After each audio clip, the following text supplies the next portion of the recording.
Hello friends, welcome to my channel. तो आज मैं आप लोगों के लाई हूँ बहुत ही डिलीशियस ड्राई फ्रूट्स के लड्डू की रेसिपी, जो कि न्यूली मॉम या फिर ठंडियों के लिए बहुत ही ज़्यादा सूटेबल है।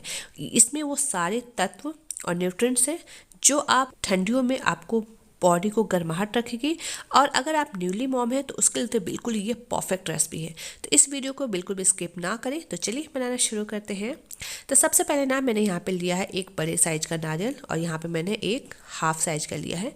अगर आप छोटे साइज का ले रहे हैं नारियल तो आप यहाँ पे 2 नारियल ले सकते हैं, पर मैंने यहाँ पे एक बड़े साइज का और एक यहाँ पे हाफ नारियल को यूज किया है। साथ ही में मैंने यहाँ पे लिया है 100 ग्राम गोंद। तो यहाँ पे छोटे और बड़े 2 साइज के आप गोंद देख सकते हैं। ये दोनों ही बहुत ज़्यादा हेल्दी होता है न्यूली मॉम के लिए। और साथ ही में मैंने लिया यहाँ पे काजू। तो यहाँ पे मैंने अच्छे ब्रांड का काजू लिया हुआ है, आप चाहे तो टुकड़े भी ले सकते हैं। इतनी क्वांटिटी में मैंने यहाँ पे बादाम भी लिया है, यानी कि 250 ग्राम मैंने यहाँ पे आलमंड्स ले लिया है। अब आपको लेना है यहाँ पे कैरम सीड यानी कि अजवाइन, 50 ग्राम मैंने लिया है। अजवाइन को एक बार आप छांट लीजिए या फिर आप इसे धो के सुखा लीजिए, जिससे इसमें जो भी थोड़ी सी डस्ट होगी वो निकल जाएगी। और मैंने यहाँ पे लिया है 250 ग्राम वाइट जीरा यानी कि सफ़ेद जीरा, जो हम सब्जी में यूज करते हैं। इससे ये बिल्कुल डिफरेंट होता है, सफ़ेद कलर का होता है। इसे दूधिया जीरा भी कहा जाता है। इस लड्डू में ये बहुत ज़्यादा इंपॉर्टेंट होता है। यहाँ पे आपको लेना है किशमिश यानी कि रेजिन्स। तो यहाँ पे आप साफ़ सुथरा ही यहाँ पे किशमिश लीजिए। अगर थोड़े से इसमें डस्ट है तो आप इसे धो के भी यूज कर सकते हैं। डंठल है इसमें अगर किशमिश में, तो उस डंठल को आप निकाल लीजिए। अब मैंने यहाँ पे लिया है 50 ग्राम ड्राई जिंजर यानी कि सौंठ।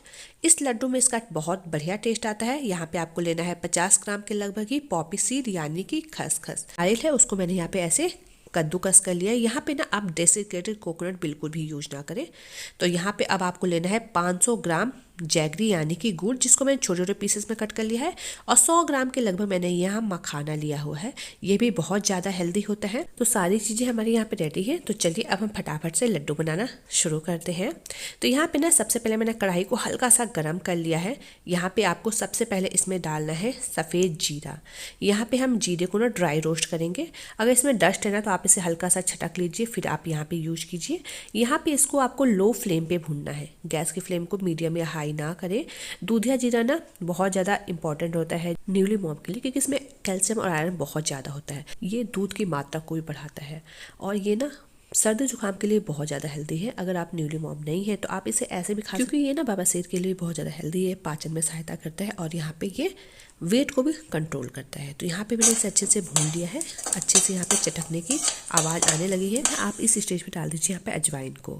अजवाइन को आप अकेले मत भूनिए, क्योंकि अजवाइन को यहाँ पे हमें कम पकाना है, इसलिए जब जीरा अच्छे से भून जाए तब आप अजवाइन डालिए और इसे अब भून लीजिए। लड्डू में इसका टेस्ट ना बहुत बढ़िया आता है, पाचन के लिए भी काफ़ी अच्छा होता है। तो यहाँ पे ना अजवाइन की भी हल्की हल्की खुशबू आने लगी है। तो इससे ज़्यादा आपको इसको नहीं रोस्ट करना है, निकाल लेना है, नहीं तो ये कड़वापन पे भी आ जाता है।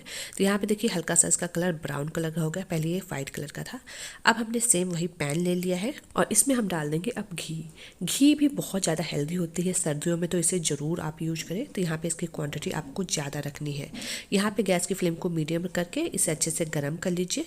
हल्का सा आपका घी गर्म होना चाहिए, बुलबुले आने शुरू हो गए यानी कि घी हमारा अच्छे से गर्म है। तो यहाँ पे हम चेक कर लेंगे। तो यहाँ पे मैंने एक गोंद डाल दिया है, इसे एडिबल गम भी कहते हैं। ये फूल गया है तो इसे हम निकाल लेंगे। गैस की फ्लेम को आप मीडियम रखें और यहाँ पे ना आप सारे गोंद को एक ही बार में ना डालें, थोड़ी थोड़ी क्वांटिटी डालें। यहाँ पे जैसे आप डालेंगे फूल जाते हैं, जैसे पॉपकॉर्न फूलते हैं ना वैसे ये फूल जाते हैं।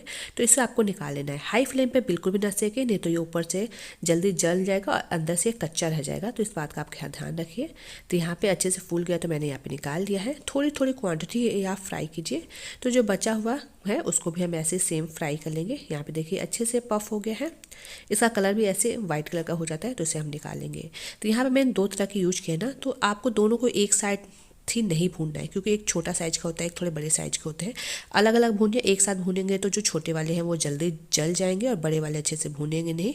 तो यहाँ पे इन दोनों को अलग से भून लेना है। तो यहाँ पे देखिए ये भी अच्छे से पफ हो गया है, तो इसको हम निकाल लेंगे। तो यहाँ पे हमारे गोंद देखिए बहुत अच्छे से फूल के रेडी हो चुके हैं। अब जो कढ़ाई है इसमें घी थोड़ा सा बचा हुआ है, तो इसमें हम डाल देंगे अपने पूरे 250 ग्राम बादाम को। यहाँ पे इसे लो फ्लेम पे आपको भूनना है। बादाम तो आप जानते ही होंगे कितना ज़्यादा हेल्दी होता है। इसे जब भून के पकाते हैं ना तो इससे मॉइस्चर भी खत्म होता है और इसका टेस्ट ना लड्डू में बहुत ही बढ़िया आता है। बहुत दिन तक आपके लड्डू खराब नहीं होंगे। तो यहाँ पे ना हल्का सा चटकने लगा है, आप इसकी आवाज़ सुन सकते हैं। तो अब मैं इसमें यहाँ पे काजू को भी डाल दूँगी। यहाँ पे हम बादाम के साथ ही काजू को भून लेंगे। काजू को हल्का सा पकने में टाइम लगता है, यानी रोस्ट होने में। काजू बहुत ही जल्दी रोस्ट हो जाती है। यहाँ पे देखिए इसका कलर ना हल्का सा रेडनेस सी हो गई। बहुत ज़्यादा आपको डार्क नहीं करना है, क्योंकि ठंडा होने के बाद ना इसका कलर और ज़्यादा डार्क होता है। तो हल्के से पिंक कलर की हो गई, तो मैंने इसे निकाल लिया है। यहाँ पे भी ऑयल बचा हुआ है, तो इसमें हम डाल देंगे मखाने को। यहाँ पे अगर आपको लगे कि घी आप ज़्यादा यूज कर रही हूँ मैं, तो यहाँ पे आप घी की क्वांटिटी ना आप अपनी चॉइस के अकॉर्डिंग कम या ज़्यादा कर सकते हैं। अगर मखाने में ऐसा कोई पार्ट हो ना ब्लैक कलर का, जो हार्ड इसकी खोल होती है, कवर होती है, तो उसको आप निकाल दीजिए, उसको आप बिल्कुल भी यूज ना करिए।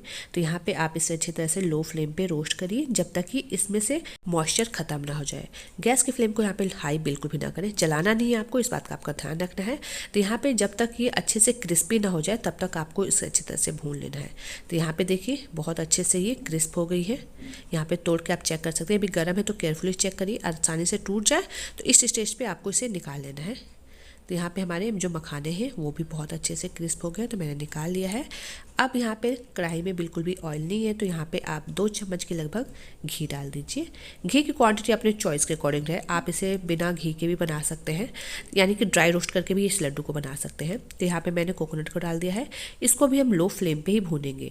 इससे इसका टेस्ट बहुत बढ़िया आएगा, हल्का सा ब्राउन कलर का हो जाता है, खाने में बहुत ज़्यादा बढ़िया लगता है। तो यहाँ पे देखिए इसका कलर चेंज हो गया है, इससे ज़्यादा आपको यहाँ पे चेंज नहीं करना है। इस स्टेज पे आने पे ना आपको इसे निकाल लेना है। हल्का सा क्रिस्प हो जाता है तो लड्डू में इसका टेस्ट बहुत बढ़िया आता है।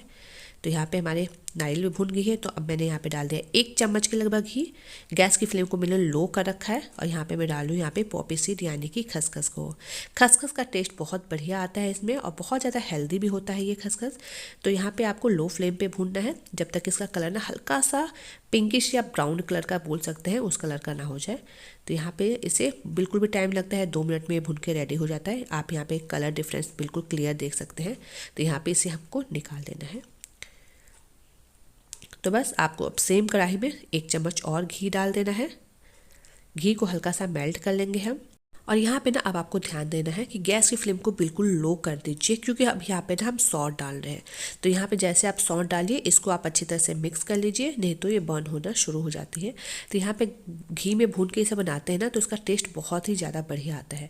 तो यहाँ पे आपको इसे कंटिन्यूस चलाते हुए भून लेना है। यहाँ पे देखिए इसका कलर हल्का सा चेंज हो गया है, और ये बड़े बड़े दाने के रूप में चेंज हो जाएगी घी को एब्जॉर्ब करके। तो इसको आपको हल्का सा मसलते हुए ना इसको आपको भूनना है। जब इसे ऐसे आप भून के बनाएंगे ना, तो लड्डू का टेस्ट बहुत ही अच्छा आता है। यहाँ पे इसका कलर आप क्लियर देख सकते हैं, और ज़्यादा डार्क हो गया है। तो इस स्टेज पे आने पे आपको खुशबू से भी पता चल जाएगी कि आपने अदरक को अच्छे तरह से भून लिया है। ड्राई जो सौंठ होता है ना, वो सूखा हुआ अदरक होता है, जो कि मार्केट में बहुत ही ईजिली मिल जाता है। ठंडियों के लिए तो बहुत ज़्यादा ये हेल्दी होता है। तो यहाँ पे तो ये अच्छे से भून जाए ना, तब आपको इसे निकाल लेना है। खुशबू से आपको क्लियर पता चल जाएगा कि आपने सौंठ को बहुत अच्छे से भून लिया है। तो यहाँ पे मैंने कढ़ाई को अच्छे से क्लीन कर लिया है। यहाँ पे मैं डाल दूँ 2 से 3 चम्मच घी। घी यहाँ पे आप अपनी चॉइस के अकॉर्डिंग कम या ज़्यादा रखें। यहाँ पे मैं डाल दूँ अब हल्दी। आप सोच रहे होंगे लड्डू में हल्दी कौन डालता है? जी नहीं, इस लड्डू में ना हल्दी का बहुत ही इंपॉर्टेंट रोल होता है, क्योंकि ये दर्द को कम करता है, और ये न्यूली मॉम के लिए तो बहुत ज़्यादा इंपॉर्टेंट होता है। तो यहाँ पे ना बॉडी के जो दर्द होता है उसको भी कम करता है ये। तो इसलिए आपको इसे लो फ्लेम पे भूनना है। अगर आपको लगे कि आपकी हल्दी जल रही है, तो आप गैस की फ्लेम को यहाँ पे बंद भी कर सकते हैं, क्योंकि हल्दी को आपको यहाँ पे जलाना नहीं है। अगर जला देंगे तो लड्डू का टेस्ट बिल्कुल भी अच्छा नहीं आएगा। बस इसका आपको लो फ्लेम पे अच्छे से पका लेना है। तो यहाँ पे हल्दी मेरी बहुत अच्छे से पक गई है। यहाँ पे देख सकते हैं बहुत अच्छे से इसका कलर चेंज हो गया है। तो अब यहाँ पे हम इसमें ऐड कर देंगे अदरक। तो यहाँ पे हम अदरक को पूरा डाल देंगे। इससे क्या होगा ना कि जो अदरक है वो हल्दी को अच्छी तरह से अपने में समेट लेगा, तो ये आसानी से हम इसे कढ़ाई से निकाल पाएंगे। यहाँ पे आपको अदरक को इसके साथ पकाना नहीं है, बस ये जब एक साथ इकट्ठा हो जाए ना, तो यहाँ पे आपको इसे निकाल लेना है। तो हल्दी को आप इस लड्डू में ज़रूर यूज़ करें, सर्दियों के लिए भी अच्छा है, और यहाँ पे जो भी बॉडी में पेन वगैरह होता है ना, वो सब दूर हो जाएगा। तो यहाँ पे अब जो गोंद है हमारा ठंडा हो गया है, तो इसको आपको ना किसी भी हैवी चीज़ से ऐसे क्रश कर लेना है, बहुत ही आसानी से हो जाता है। तो यहाँ पे जो भी बड़े टुकड़े हैं, इसको आप ऐसे मसल करके इसको आप अच्छे तरह से स्मूथ कर लीजिए। इससे लड्डू में बहुत ही अच्छी क्रंचीनेस आती है। तो यहाँ पे मैं इसे ट्रांसफ़र कर रही हूँ एक बड़े से परात में। आपके पास जो भी बड़ा बर्तन हो उसमें आप इसको ट्रांसफ़र कर लीजिए। सेम अब मैंने यहाँ पे ले लिया एक मिक्सी जार। तो यहाँ पे हम डाल देंगे अपने काजू और बादाम को, और यहाँ पे ना आपको एक ही बार में से ग्राइंड नहीं करना है। और यहाँ पे आप ध्यान रखिए, काजू और बादाम को जब भी आप ग्राइंड करना है पल्स मोड पे करिए। इससे क्या होगा कि बहुत ही अच्छे से कोर्सली ग्राइंड होता है। तो यहाँ पे मैंने पूरे काजू और बादाम को ग्राइंड कर लिया। पल्स मोड का मतलब है कि आप मिक्सी जार को 1-2 सेकंड के लिए चलाइए, फिर बंद करिए, फिर चलाइए, फिर बंद करिए। इससे ना जो काजू बादाम या कोई भी ड्राई फ्रूट्स होते हैं बहुत ही इवनली अच्छे से ग्राइंड होते हैं। तो ऐसे ही आपको सेम यहाँ पे मखाने को भी जो हमने रोस्ट किया है उसको भी आपको ग्राइंड कर लेना है। और यहाँ पे आप ध्यान रखिए जो भी ड्राई फ्रूट्स आप ग्राइंड कर रहे हैं बिल्कुल फाइन पाउडर बिल्कुल भी ना बनाए, उससे अच्छा टेस्ट नहीं आता है। अगर आप कोर्सली ग्राइंड करेंगे ना तो जब आप इसे खाएंगे ना तो बहुत ही अच्छा फ्लेवर आता है। और मखाने को भी मैंने 2 बैचेस में ग्राइंड कर लिया है। तो यहाँ पे अब हम इसमें ऐड करेंगे वाइट जीरो को, यानी कि जिसे दूधिया जीरा कहते हैं, इसको हम ग्राइंड करेंगे। यहाँ पे आप पूरा एक बार में ही ग्राइंड कर सकते हैं। तो यहाँ पे अजवाइन और जीरा दोनों को आपको बहुत ही अच्छे से फाइन कर लेना है। यहाँ पे देखिए इसका कलर कितना प्यारा आया हुआ है, बहुत अच्छे से ग्राइंड हो गया है। तो यहाँ पे आपको ऐसा ही करना है, इसको फाइन पाउडर बिल्कुल भी ना बनाए। तो यहाँ पे हम इसको भी ऐड कर देंगे। तो इस दूधिया जीरो को एक बार डाल के ज़रूर बनाइएगा, इसका टेस्ट बहुत ही बढ़िया आता है। तो यहाँ पे आपको इसे मिक्स कर लेना है। तो यहाँ पे आप इसे इवनली मिक्स कर लीजिए। अब हम इसमें ऐड करेंगे पॉपी सीड। आप चाहे ना तो इसे आप ग्राइंड करके भी डाल सकते हैं, पर मैं इसे ऐसे ही डाल रही हूँ। तो यहाँ पे मैंने पूरा पॉपी सीड यानी खसखस डाल दी है। जो यहाँ पे किशमिश है ना, इसको मैंने थोड़ा सा चॉप कर लिया है।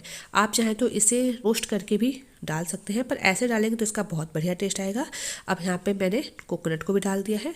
इन सब चीज़ों को आपको बहुत ही अच्छी तरह से मिक्स कर लेना है। तो यहाँ पे मैंने दोनों हाथों से आप मिक्स करेंगे ना तो बहुत ही अच्छे से ये हो जाता है, क्योंकि इसकी क्वांटिटी बहुत ज़्यादा है। तो अब अगर आपने बड़ा बर्तन लिया है तो आपको इसको हाफ डिवाइड करने की जरूरत नहीं है, लेकिन मेरे पास छोटा बर्तन है तो मैंने यहाँ पे 2 में डिवाइड कर लिया है। एक पार्ट में मैं यहाँ पे डाल रही हूँ आधा हल्दी और सौंठ का मिक्सचर को, और इसे ना आप हाथों से मिक्स करिए। इससे क्या होता है ना कि बहुत ही अच्छे से ड्राई फ्रूट्स में हल्दी मिक्स हो जाती है। तो यहाँ पे मैंने इसे अच्छे से मिक्स कर लिया। देखिए यहाँ पे जो इसका कलर है ना बहुत ही अच्छा आया हुआ है। इससे ज़्यादा आप हल्दी का क्वांटिटी बिल्कुल भी न डालें, बिल्कुल परफेक्ट है। जो बचा हुआ है आधा, उसमें भी हम आधी हल्दी को डाल के इसको भी हम मिक्स कर लेंगे। तो यहाँ पे हमने लड्डू के लिए मिक्सचर बना के रेडी कर लिया है। अब आपको ना कढ़ाई में डाल देना है गुड़ को। तो यहाँ पे आप गुड़ को ना बारीक चॉप करके डाल दें, इससे बहुत ही जल्दी ये मेल्ट हो जाएगा। थोड़ा सा आपको यहाँ पे पानी डाल देना है, 3 से 4 चम्मच, और इसको आपको लो मीडियम फ्लेम पे अच्छी तरह से बॉईल करना है। तो यहाँ पे आप इसे चलाते रहिए ताकि ये जले नहीं। तो यहाँ पे देखिए बॉईल आना शुरू हो गए हैं। तो यहाँ पे आपको ना बहुत ज़्यादा इसको पकाने की जरूरत नहीं पकड़ती है। बॉईल होने के बाद ना आपको मुश्किल से 2 से 3 मिनट के लिए आपको इसे बॉईल करना है। तो यहाँ पे इसका आप ये कलर देख सकते हैं, हल्का सा लाइट कलर का है। इसे थोड़ा सा और पकाएंगे तो ये हल्का सा और डार्क कलर का हो जाएगा। और ये अच्छे से बॉईल हो गई है। बहुत ज़्यादा इसको आपको नहीं पकाना है, नहीं तो ये जल जाएगा, तो लड्डू में इसका टेस्ट बिल्कुल अच्छा नहीं आएगा। यहाँ पे मैं डाल रही हूँ 2 चम्मच के लगभग घी। इससे लड्डू में इसका टेस्ट बहुत ही बढ़िया आ जाता है। तो यहाँ पे हम इसे मिक्स कर देंगे। और यहाँ पे इसका कलर देखिए बिल्कुल अच्छा सा सुनहरा सा कलर हो गया है। तो इसे हम चेक कर लेंगे। तो आप हल्का सा ना हाथों में लीजिए, हाथ उसे ठंडा कर लीजिए, फिर आप इसे ऐसे चेक करिए। जब आप इसे करेंगे ना तो ऐसे लसलसा सा लगेगा, बहुत ज़्यादा हार्ड इसका तार नहीं है। देखिए टूट जा रहा है, पर ये गाढ़ा सा हो गया, ऐसा चाशनी बनाना है। इससे ज़्यादा आप इसे बिल्कुल भी बॉईल ना करें। तो हमारी बिल्कुल परफेक्ट चाशनी बनके रेडी हो गई है। तो अब मैं यहाँ पे आधी चाशनी में यहाँ पे इस मिक्सचर में डाल रही हूँ। अगर आपने इसे 2 भागों में डिवाइड नहीं किया है तो पूरी चाशनी आप यहाँ पे डाल दीजिए। और यहाँ पे चाशनी को ना आपको एक ही जगह नहीं डालना है, फैला के डालना है। तो यहाँ पे हम इसे हल्का सा मिक्स कर लेंगे। यहाँ पे आपको हाथों से मिक्स करना है, हल्का सा ठंडा हो जाए तब आप छुए, नहीं तो आपके हाथ में जल भी सकता है ये। तो ये अच्छे से बाइंड नहीं हो पा रहा है तो मैंने थोड़ा सा और डाल दिया है। और यहाँ पे हम इसे अच्छी तरह से मिक्स करते हुए इसके लड्डू बनाएंगे। बहुत ही ईजिली हो जाता है। तो यहाँ पे अब हम इसके लड्डू बना लेंगे। साइज आप इतना ही रखें, बिल्कुल परफेक्ट है। इससे ज़्यादा बड़े या छोटे बिल्कुल भी ना करें। अगर आपको ज़्यादा बड़े पसंद है तो आप बड़े भी बना सकते हैं। तो यहाँ पे हमारे बहुत ही टेस्टी लड्डू बनके रेडी हो गए हैं। ऐसे ही आपको सारे लड्डू को बना के रेडी कर लेना है। और अगर आपने 2 हिस्सों में डिवाइड किया ना, तो जब भी आप दूसरा पार्ट बनाए ना तो गुड़ को आप हल्का सा यानी चाशनी को हल्का सा गर्म कर लीजिए, फिर आप मिक्स कीजिए। तो मैंने यहाँ पे 7 लड्डू बना के रेडी कर लिए हैं। तो देखिए दिख रहा है ना, बहुत ज़्यादा हेल्दी और डिलीशियस। तो मैं आपको यहाँ पे तोड़ के भी दिखा देती हूँ कि बहुत ज़्यादा अंदर से सॉफ्ट है। तो फ्रेंड्स, इस डिलीशियस और हेल्दी लड्डू की रेसिपी को एक बार ज़रूर ट्राई करिएगा। और अगर आपको पसंद आए तो प्लीज़ मेरे चैनल को लाइक, शेयर, और मेरे चैनल पर नए हैं तो सब्सक्राइब करना ना भूलें। Thank you, bye bye.